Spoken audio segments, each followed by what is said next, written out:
Recording in progress.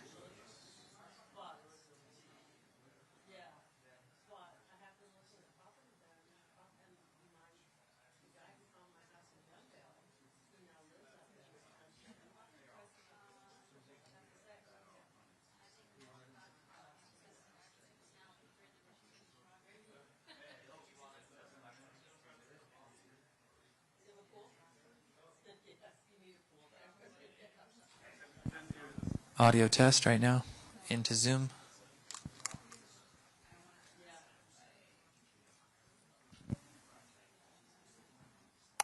Check 1 2.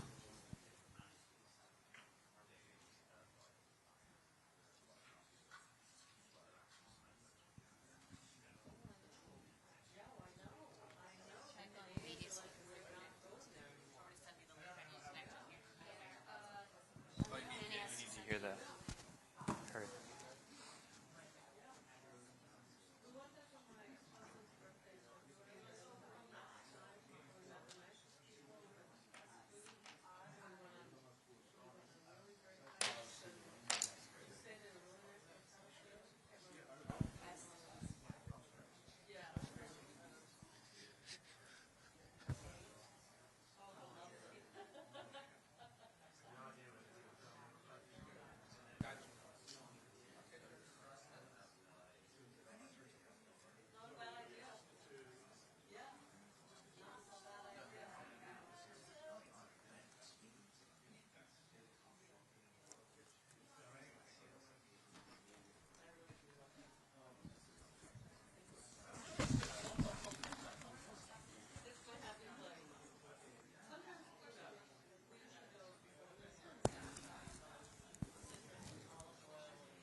Audio test. Audio check 1 2 for Zoom. Zoom audio test.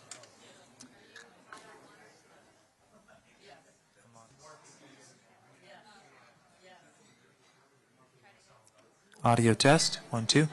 There we go.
Are we good?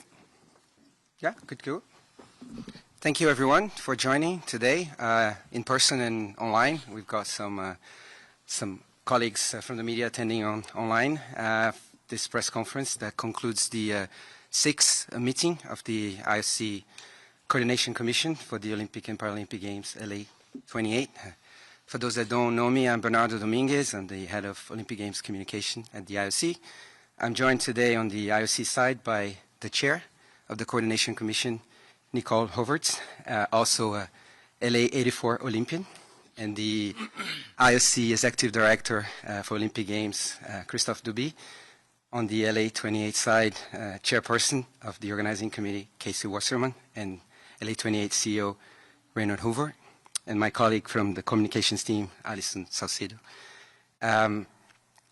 We've got today with us as well the new sports director of the IOC, Pierre Ducret, joining us. First co-common is, is officially starting in June, but already announced, so dual capacity. And without, I think, further ado, I'll just pass the floor to Nicole for some introduction remarks, and then Casey will make some as well, and then we move to questions. Thank you, Bernardo, and thank you to all of you for being here with us this afternoon.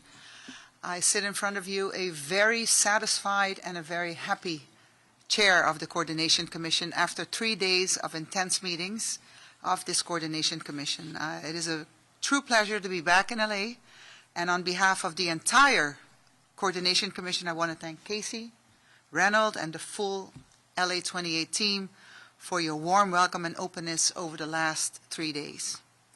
I would like to begin by expressing our solidarity with the people of Los Angeles and the wider region following the devastating wildfires earlier this year. In the face of such loss, we have seen the strength and resilience that defines this iconic city. A spirit the Olympic and Paralympic Games will honor in 2028 as both a celebration of sport and a tribute to the enduring spirit of this community.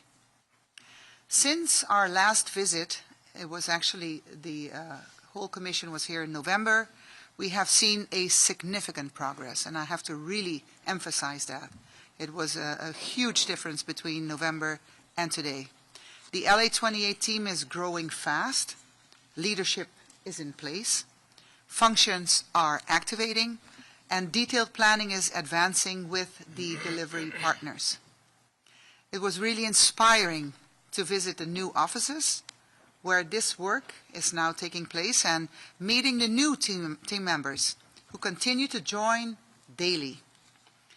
Another major milestone in recent months has been the finalization of the Olympic and Paralympic Venue Master Plan.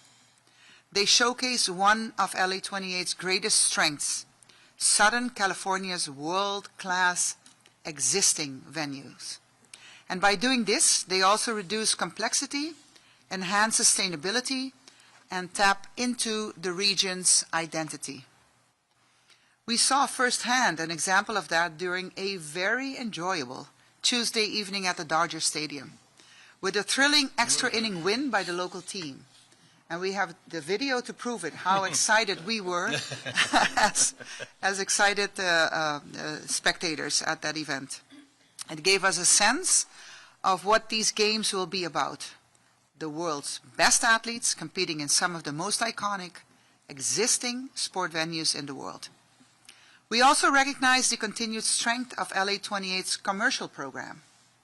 The caliber of new domestic partnerships this year highlights the power of the Olympic Games to bring people together, create long-term value, and reflect growing national engagement with LA 28's vision. And that engagement will deepen in the months ahead with key public-facing milestones to come, including announcement around volunteerism, ticketing, and hospitality. This momentum is reinforced by support from all levels of government. During our visit, we were joined, and actually we were very honored to be joined by Mayor Karen Bass, City Council President Marquise Harris Dawson, and City Executive Director of Major Events, Paul Krikorian. Their leadership and commitment to a meaningful legacy for all Angelenos is deeply appreciated. We were also encouraged to hear that from the city to the state to the federal level, LA28 is backed by an ecosystem of public partners who support and understand the opportunity that these games represent.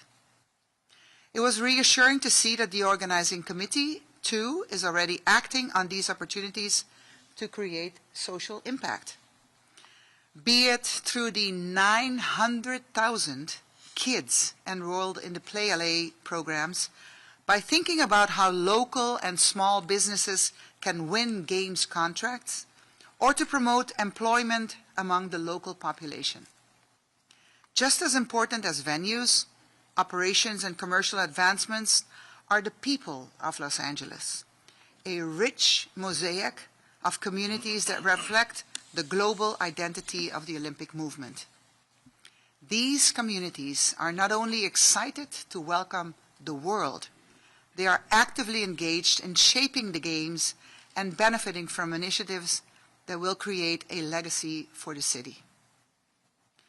The IOC will continue to walk alongside LA28's every step of the way with trust, partnership, and respect for the determination driving this project forward. Los Angeles is creating the what's next, an invitation to the world shaped by resilience and carried forward by a city that has always known how to dream big. And as we conclude this visit, we leave with confidence in the progress made and the path ahead. Now, before I pass the floor to Casey, I really want to share some personal words, because the city of LA, of course, is a very special city to me. It is the city where in 1984 I competed in the swimming pool in synchronized swimming. And every time that I hear the name LA or think about it, it fills me with great pride. Because as the city of LA and the Olympic Games in 1984 changed the Olympic movement, and I thought about this very often, Casey, how the Games of 1984 were so special. They were the first really commercially organized games that left a positive financial impact for the whole movement and also for the whole city and the state. It was special in many other ways as well. And last night we talked about this. I remember so very well that the image of the first women's marathon with this very, very tiny Joan Benoit with her handkerchief on her head entering the stadium, which made history for being the first woman to participate and win an Olympic marathon in history. It was also the first time that women's softball, the team of women's softball, participated as a clear consequence of the 1972 Title IX law that really promoted women's sports. It was also the games where the first Muslim woman, our very dear colleague Nawal Al-Mutawakkil, won a gold medal at the Olympic Games in the Coliseum. And it was also the games where the sport of synchronized swimming, my sport, opened the opportunity for a young girl like me from a small island in the Caribbean to participate and become an Olympian. And that's why I'm wearing this with such pride. But after, it was also the games, as I said, that had a very positive financial impact. And through that financial result, the LA84 Foundation was able to fund for over 40 years, and up until this very day, a lot of youth sports projects. And I think we should never underscore that importance of that. Over 4 decades, many kids were benefiting from the results of the LA84 Games. Now we're doing something different. The LA84 Foundation managed the funds that were the positive result of the Games. We are now doing something that starts even before the Games. The Play LA program is a program that is benefiting so many young kids already ahead of the Games.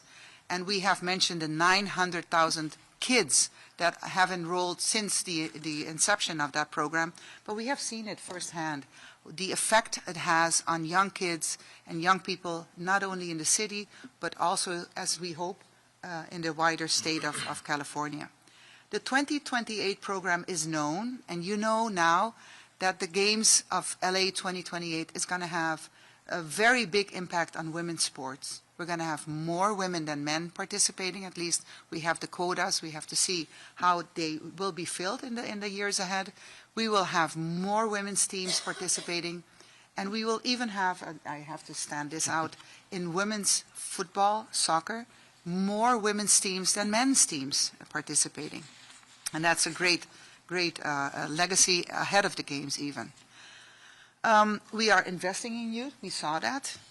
And that is a very important legacy for us to leave. So I did not want to leave this opportunity to share with you this personal experience that I have with the city, how proud I am of the city, how proud I am of the team that Casey and Legacy are really assembling with very talented, very enthusiastic, and very dedicated and capable persons that even though they have come on board very shortly and very recently, they have done really a great job, and we have benefited from this through 3 days of intense meetings, but very positive meetings. So, yes, we leave the city happy, satisfied, very confident with the road ahead. And without further ado, I think I'm now going to pass the floor to Casey. Thank you very much. Thank you, Nicole. Thank you for your friendship and your partnership on this journey. And it really is, as I said to you last night, special for us in LA and for me personally to have you as the chair of our coordination commission, given your history and connectivity to this community. And it will be a very proud moment to be with you on July 14th, 2028 for opening ceremonies. I will also just point out that the best thing about going to the Dodger game was they've learned that walk-off is a good thing, not a bad thing. So we did make progress this week. It's been nearly 6 months since we last hosted our coordination commission, and I'm pleased to announce we've driven significant progress. Listening to Nicole talk is like when you're a kid and your parents compliment you. It's like it feels really good. So I know that our team is encouraged and appreciative because we've put a lot of hard work over the last 6 months to really continue to push forward our program and our delivery ethos. And it's nice to have a group of people who are truly experts at the Olympic Games recognize the work we're doing. We've got a long way to go, but it's really appreciated. And Christoph and your team, thank you. Obviously, since we last met, the fires in LA, a horrific and devastating tragedy in our community happened. But in the true LA spirit, what we have seen is from across the region, around the world, support, engagement, commitment to rebuild LA stronger than ever, not just in those communities, but as a city as a whole. And as we get to 2028, I have no doubt that when we light that Olympic flame, it'll be a flame of rebirth for our city, and we look forward to that moment. I want to thank everyone around the country and the world who's on our Zoom today, and the press in the room. We appreciate your engagement with us, and excited for the journey ahead. We are really confident in the progress we've made, and we're focused on what we've always done, to deliver the greatest games we are capable of delivering in this city in the most fiscally responsible way that pays dividends for every member of the Olympic movement in our community. We've had a really productive 3 days. I want to thank the whole Coordination Commission. I believe there were 16 IOC members here and some 20-odd subject matter experts and members of the IOC staff to really engage with us. It was really a great group of people who continue to be our partners in this journey. We really focused on several issues on this COCOM. First and foremost, operational planning across all stakeholders, because again, we are in delivery mode now. We are 1,135 days away from opening ceremonies, and yes, we are counting every day. The one thing Reynold and I haven't figured out how to do is buy another day, so we're going to stick with 1,135 and be ready for July 14th. And so that delivery mode, that ethos, of operations, of execution, of getting things done, moving the ball down the field every day that Reynold has built and instilled in our team was a really important for us to share with and get into the details behind with the Coordination Commission. So 1,135 days away will come quickly. I started this journey in 2014. We were awarded the games in 2017. I didn't imagine we'd be pretty close to 3 years out ever, and here we are. So our focus comes from a fully developed venue plan that allows us to progress with clarity and detail and certainty. The Paralympic venue plan we announced this week, and with those two announcements, the specifics around delivery and execution and planning and experience are now in play and being developed as we speak. Obviously, we also announced the International Broadcast Center at Hollywood Park. They broke ground to build their studios, which we will use and will be the first tenant of for the IBC. And then obviously all of the planning that requires our integration with the local, the state, and the federal government is deep in process. I feel really optimistic. And even I built, and we built a lot. So I want to thank you for your support, and now let's get the bill passed. We want to get it passed through Congress without delay.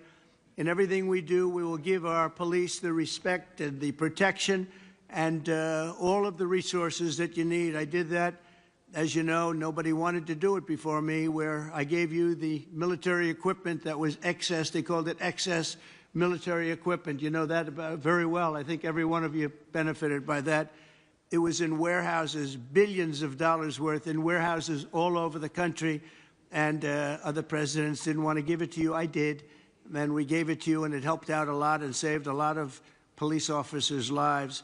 I'd now like to ask Attorney General Pam Bondi to say a few words, followed by FOP National President Patrick Yoes, and then Washington, D.C.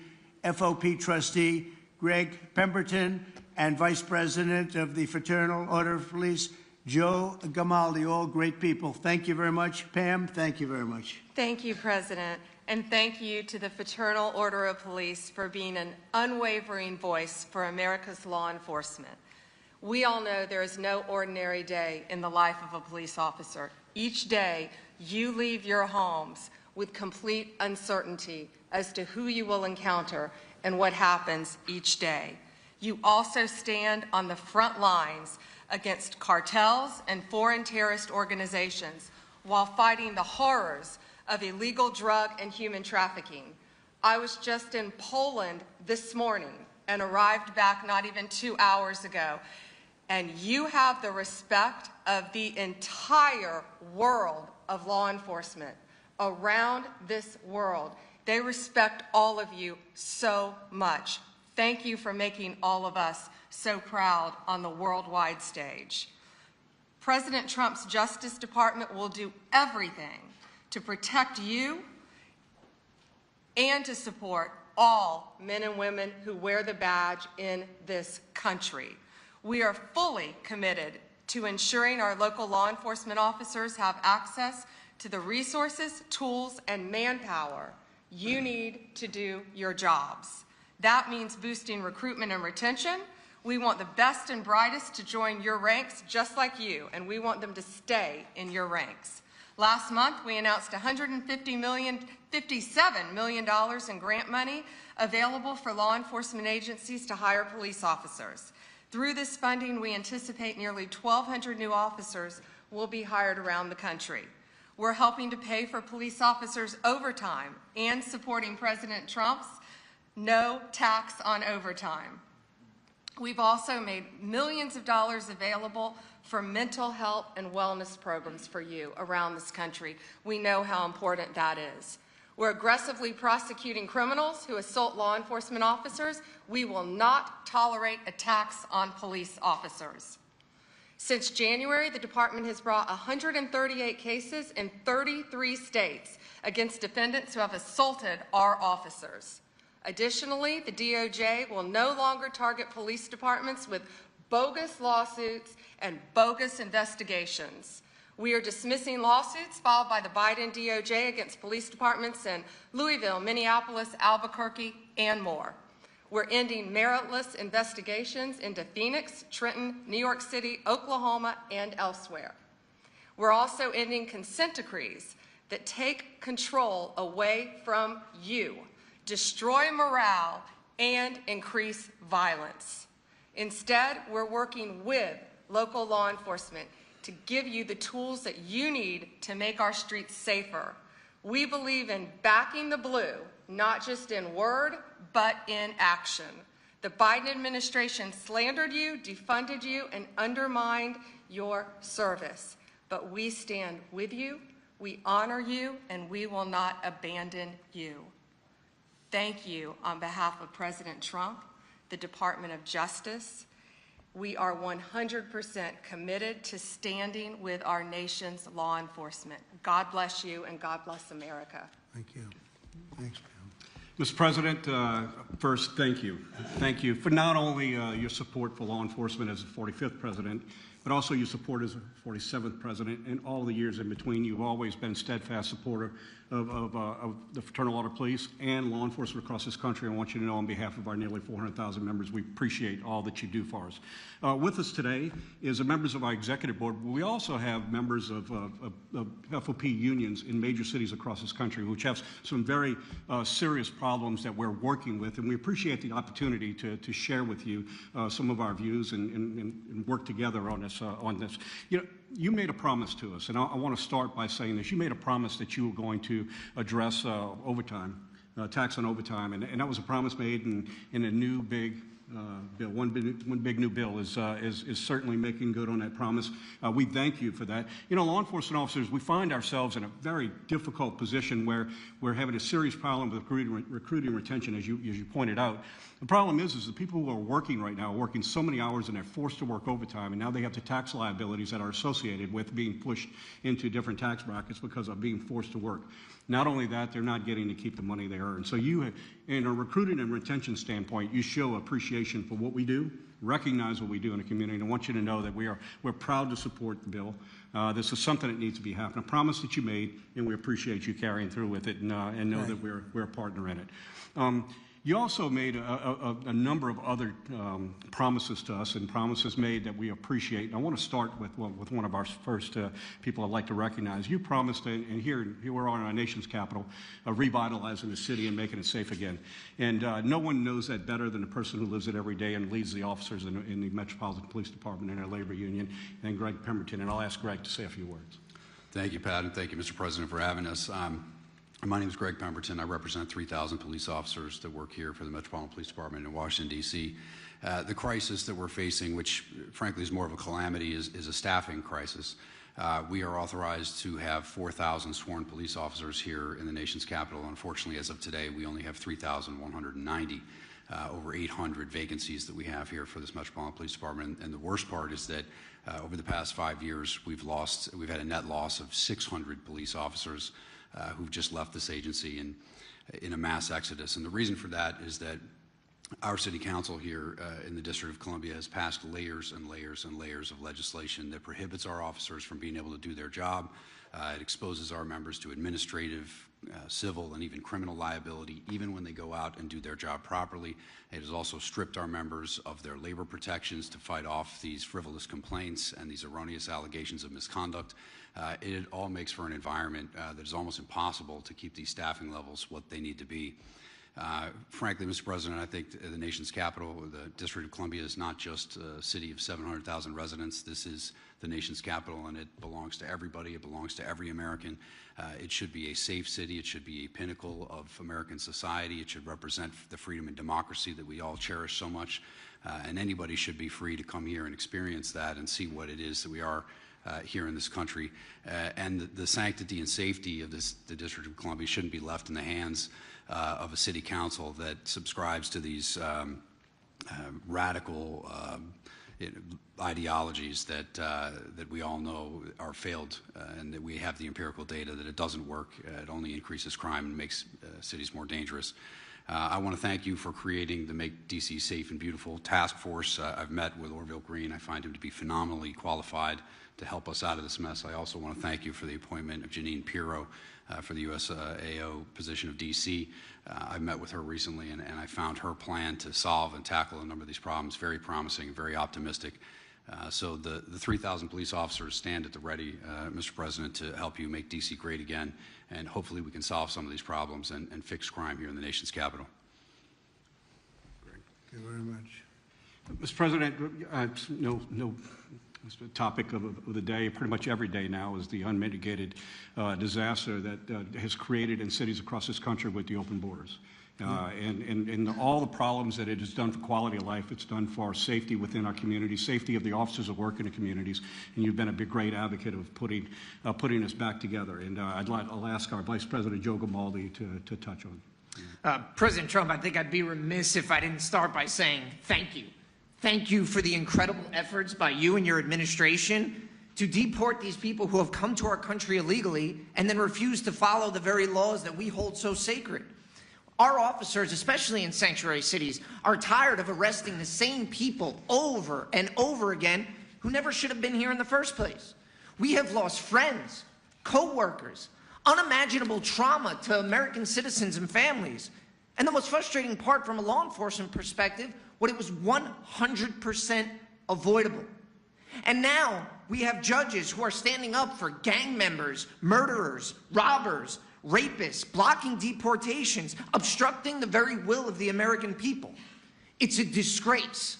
And if they had a shred of integrity, which I assume they don't, they would resign in shame for what they're doing right now.